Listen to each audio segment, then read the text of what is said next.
శ్రీ సాయినాథాయ నమః. శ్రీ సాయి సచ్చరిత్రము 6వ అధ్యాయం. గురు కరస్పర్శ ప్రభావం. శ్రీరామనవమి ఉత్సవము, దాని ప్రారంభము, పరిణామము మొదలగునవి. మసీదు మరమ్మతులు. గురు కరస్పర్శ ప్రభావం. సంసారమును సాగరములు జీవుడనడి ఓడను సద్గురుడే సరంగు అయి నడుపునప్పుడు అది సులభముగను సురక్షితముగను గమ్యమును చేరును. సద్గురు అనగానే సాయిబాబా స్ఫురణకు వచ్చుచున్నారు. నా కండ్ల ఎదుట సాయిబాబా నిలిచియున్నట్లు, నా నుదుట ఊదీ పెట్టుచున్నట్లు, నా శిరస్సుపై చేయి వేసి ఆశీర్వదించుచున్నట్లు పొడముచున్నది. నా మనస్సు సంతోషముతో నిండిపోయి కండ్ల నుండి ప్రేమ పొంగి పొరలుచున్నది. గురుహస్తస్పర్శ మహిమ అద్భుతమైనది. ప్రళయాగ్నిచే కూడా కాలనట్టి వాసనామయమైన సూక్ష్మ శరీరము గురు కరస్పర్శ తగులగనే భస్మమైపోవును. అనేక జన్మార్జిత పాప సంచయము పటాపంచలైపోవును. ఆధ్యాత్మిక సంబంధమైన విషయములు వినుటకే విసుగుపడు వారి వాక్కు కూడా నెమ్మది పొందును. శ్రీ సాయి సుందర రూపము కాంచుటతోడనే కంఠము ఆనందాతిరేకముతో గద్గదముగును. కన్నుల నుండి ఆనందాశ్రవులు పొంగి పొరలును. హృదయము భావోద్రేకముతో యుక్రి బిక్కిరియగును. నేనే తానును పరబ్రహ్మ స్వరూపమును స్ఫురణ మేల్కొని ఆత్మసాక్షాత్కారానందమును కలిగించును. నేను నీవు అను భేదభావమును తొలగించి బ్రహ్మైక్యానుభవమును సిద్ధింపచేయును. నేను వేద పురాణాది సద్గ్రంథములు చదువునప్పుడు నా సద్గురుమూర్తియే అడుగడుగునకు జ్ఞప్తికి వచ్చుచుండును. నా సద్గురువైన శ్రీ సాయిబాబాయే శ్రీరాముడిగా శ్రీకృష్ణుడిగా నా ముందు నిలిచి తన లీలలను తామే వినిపింపచేయునట్లు తోచును. నేను భాగవత పారాయణకు పూనుకొనగనే శ్రీ సాయి ఆపాదమస్తకము కృష్ణుని వలెగా అనిపించును.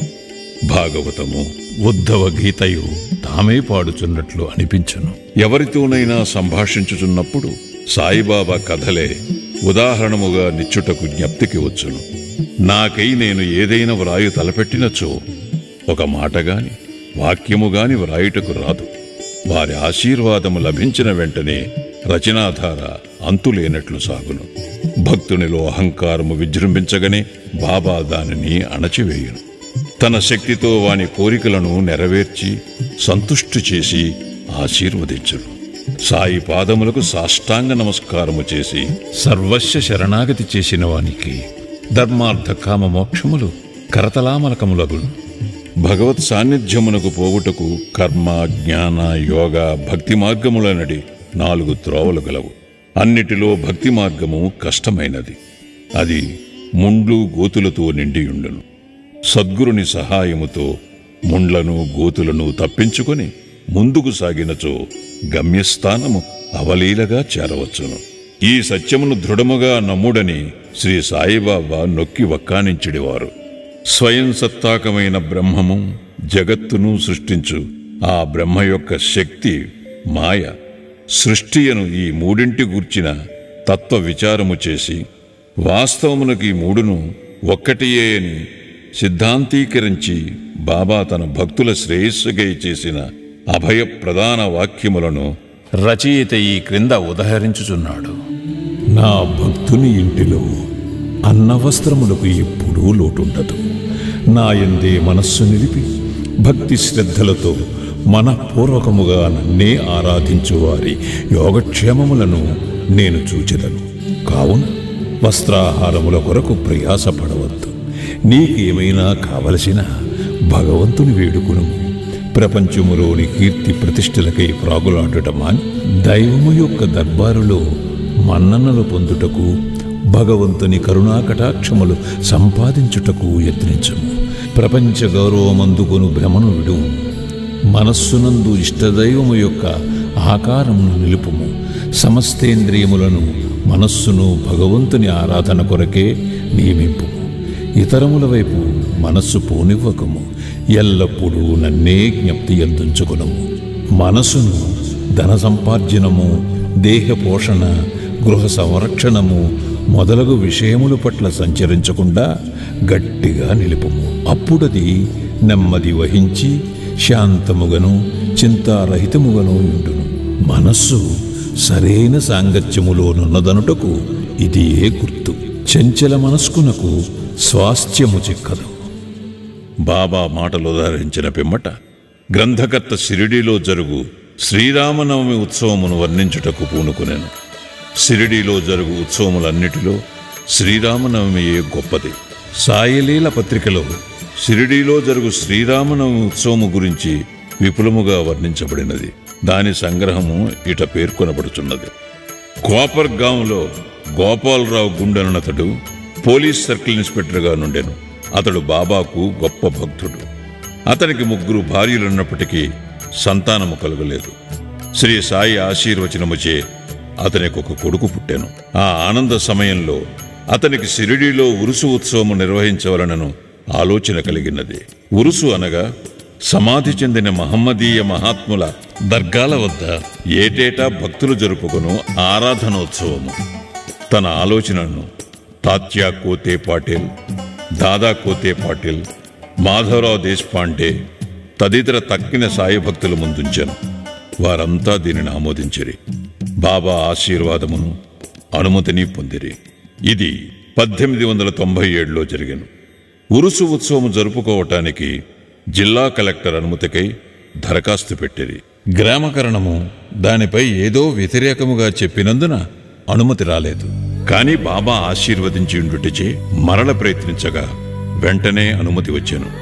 బాబా సలహాననుసరించి ఉరుసు ఉత్సవమును శ్రీరామనవమి నాడు చేయుటకు నిశ్చయించిరి. ఈ ఉరుసు ఉత్సవమును శ్రీరామనవమి నాడు జరుపుకున్నట్టులో హిందూ మహమ్మదీయుల సమైక్యతాభావము బాబా ఉద్దేశము కాబోలు. భవిష్యత్ సంఘటనలను బట్టి చూడగా బాబా సంకల్పము నెరవేరినట్లు స్పష్టమగుచున్నది. ఉత్సవము జరుపుటకు అనుమతైతే వచ్చెను గాని ఇతర అవాంతరములు కొన్ని తలెత్తినవి. చిన్న గ్రామమైన షిరిడీలో నీటి ఎద్దడి అధికముగా నుండెను. గ్రామమంతటికి 2 నూతులుండేవి. ఒకటి ఎండాకాలములో ఎండిపోవుచుండెను. రెండవ దానిలోని నీళ్లు ఉప్పనివి. ఈ సమస్యను బాబాకు నివేదించగా బాబా ఆ ఉప్పు నీటి బావిలో పువ్వులు వేశాను. ఆశ్చర్యకరముగా ఆ ఉప్పు నీరు మంచినీరుగా మారిపోయినవి. ఆ నీరు కూడా చాలకపోవుటచే తాత్యా పాటీలు దూరము నుంచి మోటల ద్వారా నీరు తెప్పించాను. తాత్కాలికముగా అంగళ్ళు వెలిసినవి. కుస్తీ పోటీలకు ఏర్పాట్లు చేయబడినవి. గోపాలరావు గుండునకొక మిత్రుడు గలడు. వాని పేరు దాము అన్నాక సార్. అతనిది అహ్మద్నగర్. అతనికిని 2 భార్యలున్నప్పటికీ సంతానము లేకుండెను. అతనికి కూడా బాబా ఆశీర్వాదముచే పుత్ర సంతానము కలిగెను. ఉత్సవము కొరకు ఒక జెండా తయారు చేయించవలనని గోపాలరావు అతనికి పురమాయించాను.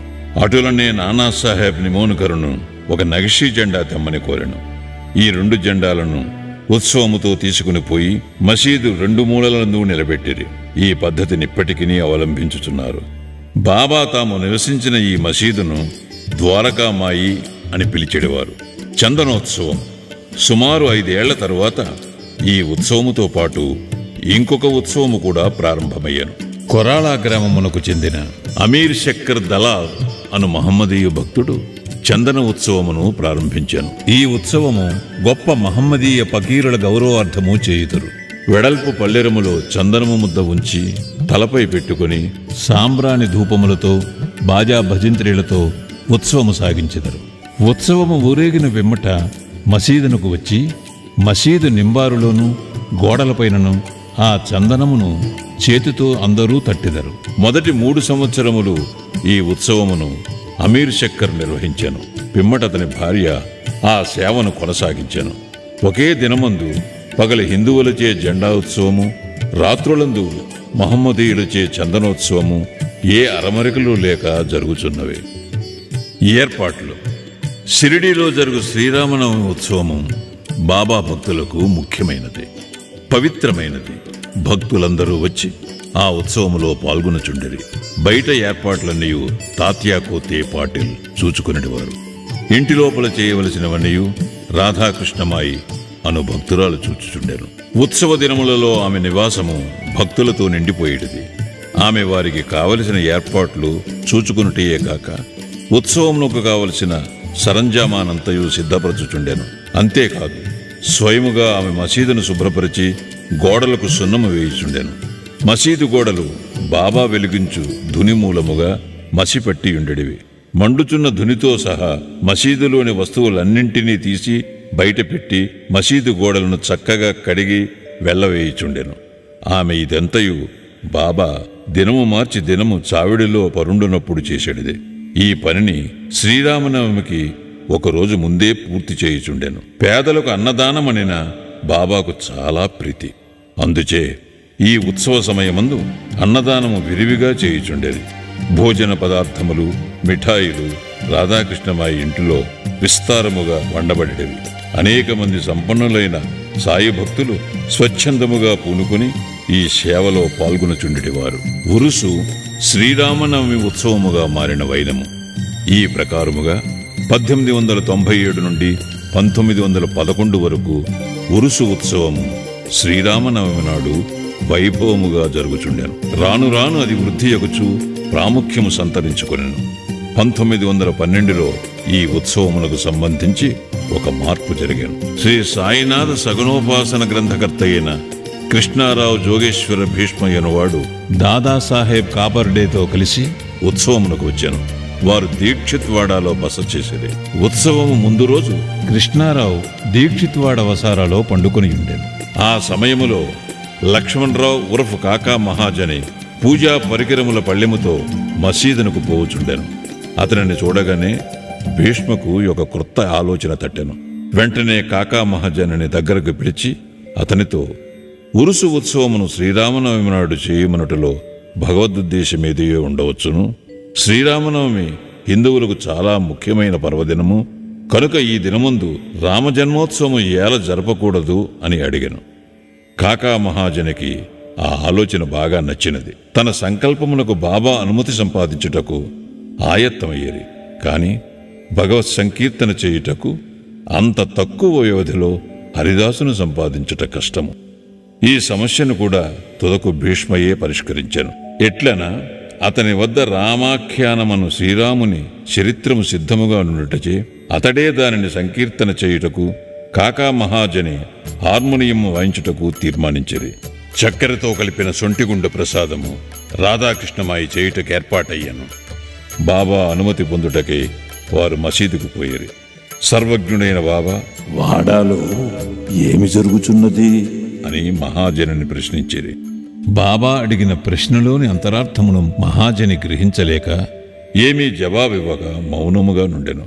బాబా అదే ప్రశ్న భీష్ముని అడిగాను. అతను శ్రీరామనవమి ఉత్సవము చేయవలెనను తమ ఆలోచనను బాబాకు వివరించి అందులకు బాబా అనుమతినివ్వవలనని కోరెను. బాబా వెంటనే ఆశీర్వదించాను. అందరూ సంతసించి రామజయంతి ఉత్సవమునకు సంసిద్ధులైరి. ఆ మరుసటి దినము మసీదును అలంకరించిరి. రాధాకృష్ణమాయి ఒక ఊయలనిచ్చెను. దానిని బాబా ఆసనము ముందు వ్రేలాడగట్టిరి. శ్రీరామ జన్మదినోత్సవ వేడుక ప్రారంభమయ్యను. భీష్ముడు కీర్తన చెప్పుటకు తెచ్చెను. మహాజని హార్మోనియం ముందు కూర్చునను. అప్పుడే లెండి నుండి మసీదుకు వచ్చిన బాబా అదంతయు చూచి మహాజనిని పిలిపించాను. రామజన్మోత్సవము జరుపుటకు బాబా ఒప్పుకొనునో లేదో ఏమగునో అని జంకుతూ అతడు బాబా వద్దకు వెళ్ళాను. అది అంతయు ఏమని, అక్కడ ఊయలు ఎందుకు కట్టిరని బాబా అతనిని అడిగాను. శ్రీరామనవమి ఉత్సవము ప్రారంభమైనదనియు అందులకు ఊయల కట్టిరనియు అతడు చెప్పాను. బాబా మసీదులో ఉండు భగవంతుని నిర్గుణ స్వరూపమును సూచించు నింబారు నుండి 2 పూలమాలలను తీసి ఒకటి మహాజని మెడలో వేసి ఇంకొకటి భీష్మకు పంపాను. హరికథ ప్రారంభమయ్యాను. రామకథా సంకీర్తనము ముగియగానే బాజా భజంత్రీల ధ్వనుల మధ్య శ్రీరామచంద్రమూర్తికి జై అను జై జయధ్వానములు చేయుచు పరమోత్సాహముతో అందరూ ఒకరిపై ఒకరు గులాలు జల్లుకునిది. అంతలో ఒక గర్జన వినపడెను. భక్తులు చల్లుకునుచుండిన గులాల్ ఎటులనో పోయి బాబా కంటిలో పడెను. బాబా కోపముతో బిగ్గరగా తిట్టుట ప్రారంభించెను. ఇది చూచి చాలామంది భయముతో పారిపోయారు. కాని బాబా యొక్క సన్నిహిత భక్తులు మాత్రము అవన్నీ తిట్ల రూపముగా బాబా తమకిచ్చిన ఆశీర్వాదములను గ్రహించి కదలక అక్కడనే యుండిరి. శ్రీరామ జయంతి నాడు రావణుడనే అహంకారాది అరిషడ్వర్గములను సంహరించుటకు శ్రీ సాయి రూపంలో ఉన్న శ్రీరాముడు ఆగ్రహించుట సహజమే కదా అని భావించిరి. షిరిడీలో ఏదైనా కొత్తది ప్రారంభించినప్పుడెల్లా బాబా కోపించుట ఒక రివాజు. దీనిని తెలిసిన వారు గమ్మున ఊరుకుండరి. తన ఊయలను బాబా విరుచులను భయముతో రాధాకృష్ణమాయి మహాజనిని పిలిచి ఊయలను తీసుకుని రమ్మనెను. మహాజని పోయి దానిని విప్పుచుండగా బాబా అతని వద్దకు పోయి ఊయలను తీయవలదని చెప్పాను. కొంతసేపటికి బాబా శాంతించాను. ఆనాటి మహాపూజ, హారతి మొదలగునవి ముగిశాను. సాయంత్రము మహాజని పోయి ఊయలను విప్పుచుండగా ఇంకనూ దాని అవసరం ఉన్నదని, కనుక దానిని విప్పవద్దని బాబా అతనిని వారించాను.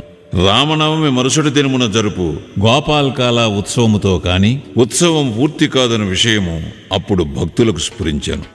మరునాడు శ్రీకృష్ణ జననము నాడు పాటించు కాలాహండి అను ఉత్సవము జరిపిరి. కాలాహండి అనగా నల్లని కుండలో అటుకులు, పెరుగు, ఉప్పు, కారము కలిపి వేలాడగట్టెదరు. హరికథ సమాప్తమైన పిమ్మట దీనిని కట్టెతో పగులుకొట్టెదరు. రాలిపడిన అటుకులను భక్తులకు ప్రసాదముగా పంచిపెట్టెదరు. శ్రీకృష్ణ పరమాత్ముడు ఈ మాదిరిగానే తన స్నేహితులకు గొల్ల పిల్లవాంట్రకు పంచిపెట్టుచుండెను. ఆ మరుసటి దినము ఇవన్నీ పూర్తి అయిన పిమ్మట ఊయలను విప్పుటకు బాబా సమ్మతించాను. శ్రీరామనవమి వేడుకలు ఈ విధముగా జరిగిపోవుచుండగా పగటివేళ పతాకోత్సవము, రాత్రియందు చందనోత్సవము కూడా యథావిధిగా జరిగినవి. ఈ విధముగా ఆనాటి నుండి ఉరుసు ఉత్సవము శ్రీరామనవమి ఉత్సవముగా మారెను. 1913 నుండి శ్రీరామనవమి ఉత్సవములోని అంశములు క్రమముగా హెచ్చినవి. చైత్ర పాడ్యము నుంచి రాధాకృష్ణమాయి నామ సప్తాహము ప్రారంభించుచుండెను. భక్తులందరూ వంతుల వారీగా అందు పాల్గొనుచుండెరి. ఒక్కొక్కప్పుడు రాధాకృష్ణమాయి కూడా వేకోజాముననే భజనలో చేరుచుండెను. శ్రీరామనవమి ఉత్సవములు దేశమంతటా జరుగుటచే హరికథా కాలక్షేపము చేయి హరిదాసులు దొరుకుట దుర్లభముగా నుండెను. శ్రీరామనవమికి 5-6 రోజుల ముందు ఆధునిక తుకారాం అని పిలువబడు బాల్ బువా మాలీయను సంకీర్తనకారుని కాకా మహాజని యాదృచ్ఛికముగా కలియుట తటస్థించినది. శ్రీరామనవమి నాడు సంకీర్తన చేయుటకు మహాజని అతనిని షిరిడీ తోడ్కొని వచ్చాను. ఆ మరుసటి సంవత్సరము కూడా అనగా 1914లో తన స్వగ్రామమైన సతారా జిల్లా బృహత్ సిద్ధకవటి గ్రామములో ప్లేగు వ్యాపించి ఉండుట చేత బాల్ బువా సతార్కర్ సంకీర్తన కార్యక్రమంలో లేక ఖాళీగా నుండెను. కాకాసాహెబ్ దీక్షిత్ ద్వారా బాబా అనుమతి పొంది అతడు షిరిడీ వచ్చి హరికథా సంకీర్తనము చేశాను. బాబా అతనిని తగినట్టు సత్కరించాను.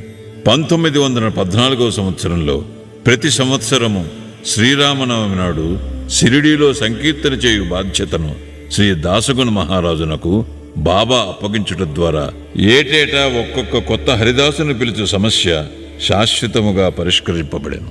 1912 నుండి ఈ ఉత్సవము రాను రాను వృద్ధి పొందుచుండెను. చైత్రశుద్ధ అష్టమి మొదలు ద్వాదశి వరకు షిరిడీ తేనె తుట్టవలే ప్రజలతో కిటకిటలాడుచుండెను. అంగళ్ల సంఖ్య పెరిగిపోయాను.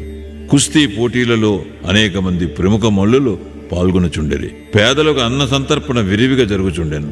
రాధాకృష్ణమాయి కృషిచే షిరిడీ యొక్క సంస్థానముగా రూపొందెను. వివిధములైన హంగులు, అలంకారములు పెరిగినవి. అలంకరింపబడిన గుర్రము, పల్లకి, రథము, పాత్రలు, వెండి సామానులు, బాల్టీలు, వంట పాత్రలు, పటములు, నిలువుటద్దములు మొదలుగునవి బహూకరింపబడెను. ఉత్సవములకు ఏనుగులు కూడా వచ్చెను. ఇవన్నీ ఎంత హెచ్చినప్పటికీ సాయిబాబా వీనినేమాత్రమూ లక్ష్యపెట్టక యథాప్రకారము నిరాడంబరులై ఉండేవారు. ఈ ఉత్సవములో గమనించవలసిన ముఖ్య విషయమేమనా హిందువులు, మహమ్మదీయులు ఎట్టి అరమరికలు లేక కలిసిమెలిసి ఉత్సవములో పాలు పంచుకునేవారు. ఈనాటి వరకు ఎటువంటి మత కలహములు షిరిడీలో తలెత్తలేదు. మొదట 5,000 నుండి 7,000 వరకు యాత్రికులు వచ్చేవారు. క్రమముగా ఆ సంఖ్య 75,000కు పెరిగినది. అంత పెద్ద సంఖ్యలో జనులు గుమిగూడినప్పటికీ ఎన్నడూ అంటువ్యాధులు కాని అల్లరులు కాని సంభవించలేదు. మసీదుకు మరమ్మతులు. గోపాలరావు గుండునకు ఇంకొక మంచి ఆలోచన తట్టాను. ఉరుసు ఉత్సవమును ప్రారంభించిన విధముగానే మసీదును తగినట్టుగా తీర్చిదిద్దవలనని నిశ్చయించుకొనెను. మసీదు మరమ్మత్తు చేయు నిమిత్తమై రాళ్లను తెప్పించి చెక్కించాను. కాని ఈ పని బాబా అతనికి నియమించలేదు. నానాసాహెబ్ చందోర్కర్కు ఆ సేవ లభించినది. రాళ్ల తాపన కార్యము కాకాసాహెబ్ దీక్షితుకు నియోగింపబడెను. మసీదుకు మరమ్మతులు చేయటం మొదట బాబాకిష్టము లేకుండెను. కాని భక్తులకు మహల్షాపతి కల్పించుకుని ఎటులనో బాబా అనుమతిని సాధించాను. బాబా చావిడిలో పండుకున్న ఒక్క రాత్రిలో మసీదు నేలను చక్కని రాళ్లతో తాపన చేయుట ముగించిరి. అప్పటి నుండి బాబా గోనెగుడ్డపై కూర్చుండటమాని చిన్న పరుపు మీద కూర్చుండువారు. గొప్ప వ్యయప్రయాసులతో 1911వ సంవత్సరములో సభామండపము పూర్తి చేసేది. మసీదుకు ముందున్న జాగా చాలా చిన్నది, సౌకర్యముగా లేకుండెను. కాకాసాహెబ్ దీక్షిత్ దానిని విశాలపరిచి పైకప్పు వేయదలిచెను. ఎంతో డబ్బు పెట్టి ఇనుప స్తంభములు మొదలుగునవి తెప్పించి పని ప్రారంభించాను. రాత్రి అంతయు శ్రమపడి స్తంభములు నాటిడివారు. మరుసటి దినము ప్రాతకాలముననే బాబా చావిటి నుండి వచ్చి అది అంతయు చూచి కోపముతో వానిని పీకి పారవేయిచిడివారు. ఒకసారి బాబా మిక్కిలి కోపోద్దీపితుడై నాటిన ఇనుపస్తంభమును ఒక చేతితో పెకలించుచు రెండవ చేతితో తాత్యా పాటీలు పీకను పట్టుకొనెను. తాత్యా తలపాగాను బలవంతముగా తీసి అగ్గిపుల్లతో నిప్పంటించి ఒక గోతిలో పారవేచాను. బాబా నేత్రములు నిప్పు కణములోలే వెలుగుచుండెను. ఎవరికి నీ బాబా వైపు చూచుటకు కూడా ధైర్యము చాలకుండెను. అందరూ భయకంపితులైరి. బాబా తన జేబులో నుంచి ₹1 తీసి అటువైపు విసిరెను. అది శుభ సమయమందు చేయు యాహుతి వలె కనపడెను. తాత్యా కూడా చాలా భయపడెను. తాత్యాకేమి జరుగుతున్నదో ఎవరికీ ఏమీయూ తెలియకుండెను. కల్పించుకుని బాబా పట్టు నుండి తాత్యాన్ని విడిపించుటకెవ్వరికి ధైర్యము చాలలేదు. ఇంతలో కుష్ఠిరోగియు బాబా భక్తుడు అగు భాగోజీ షిందే కొంచెం ధైర్యము కూడగట్టుకుని ముందుకు పోగా బాబా వానిని ఒక పక్కకు త్రోసివేశాను. మాధవరావు సమీపించబోగా బాబా అతనిపై ఇటుకురాయి రువ్వాను. ఎంతమంది ఆ జోలికి పోదలిచిరో అందరికీ ఒకే గతి పెట్టాను. కానీ కొంతసేపటికి బాబా శాంతించాను. ఒక దుకాణదారుని పిలిచి వాని వద్ద నుంచి ఒక నగిషీ జరీపాగాను కొని తాత్యాను ప్రత్యేకముగా సత్కరించుటగా అన్నట్లు దానిని స్వయముగా తాత్యా తలకు చుట్టాను. బాబా యొక్క ఈ వింత చర్యను చూచిన వారెల్లరూ ఆశ్చర్యమగ్నులైరి. అంత త్వరలో బాబాకెట్లు కోపము వచ్చాను. ఎందుచేత నీ విధముగా తాత్యాను శిక్షించాను, వారి కోపము తక్షణమే ఎట్లు చల్లబడెను అని అందరూ ఆలోచించుచుండిరి. బాబా ఒక్కొక్కప్పుడు శాంతమూర్తి వలె కూర్చుండి అత్యంత ప్రేమానురాగముతో మాట్లాడుచుండువారు. అంతలో అకారణముగా కోపించుడివారు. అటువంటి సంఘటనలు అనేకములు గలవు. కాని ఏది చెప్పవలనని విషయము తేల్చుకొనలేకున్నాను. అందుచే నాకు జ్ఞాపకం వచ్చినప్పుడల్లా ఒక్కొక్కటి చెప్పేదను. 6వ అధ్యాయం సంపూర్ణం. సద్గురు శ్రీ సాయినాథార్పణమస్తు. శుభం భవతు.